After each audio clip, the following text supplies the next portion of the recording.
осыған жете алсақ екен, осы бір күшті бір мақсат болса екен, мен уақыт еркіндігі, мен қалаған уақытымда қалаған ісіммен айналыса алу, бұл күшті еркіндік.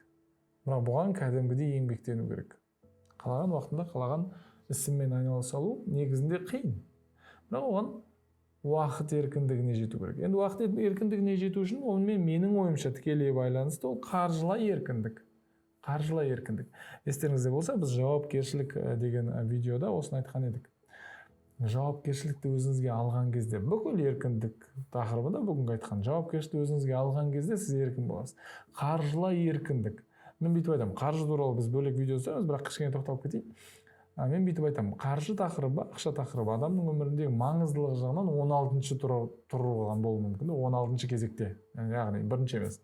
Бірақ бұл тақырыпты дұрыс жауапкершілігін алып реттемесең, бұл тақырыпта кішігірім білімің болып, бұл тақырыпты реттемесең, қаржы тақырыбын, бұл проблема болады, бірінші мәселеге айналады.